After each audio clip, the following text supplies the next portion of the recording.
mitochondria are indeed the powerhouse of the cell. It's for a social media post. It's meant to be insane. Let's talk about accommodations in college. Hey everyone, it's Katie, your college big sister, here to help you navigate the college crazies, something we were not taught how to do in school. It is in fact too early in the morning for a flip. I'm so sorry.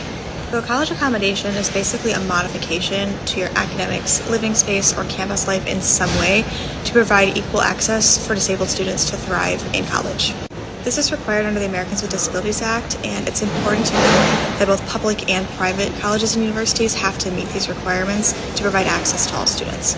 It's important to note here that some things are going to be standardized, like every building must have wheelchair accessible entries, and every college has to provide like auditory devices or use of captions and lecture slides for students who are hard of hearing. But some things like neurodivergence, mental health, and other things that are more newer to the disability space, you might have a rougher time getting accommodations, or it might be like a stigma. It's unfortunately very true that a lot of those things can be stigmatized, and so this also is very important if you're disabled and you have like a traumatic brain injury, or you're neurodivergent, or you have a mental health issue, just to know that when it comes to especially invisible disabilities, that's kind of what these are called, you need to choose the right college if you have these, because some are going to be good at it, some are not going to be good at it. If you have a disability, how do you access these resources in college? The first step is you're usually going to fill out some sort of form, like an intake form, to the disability department at your college.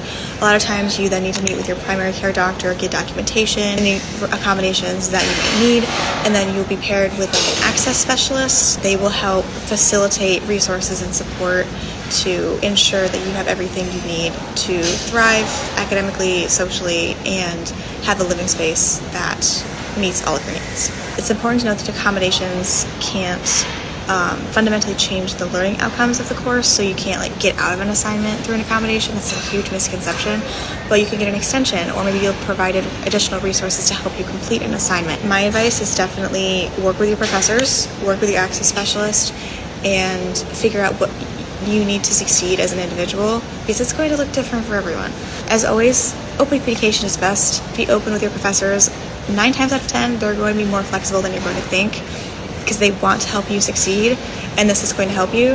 So open communication, but as always, don't be afraid to fight for your rights. Like, as a disabled individual, you have a right to stand up for the resources that you need to succeed, and you deserve to be at this college just as much as anyone else. Don't let anyone tell you different. As always, I hope this helps. You are going to be fine, and I will see you in the next one.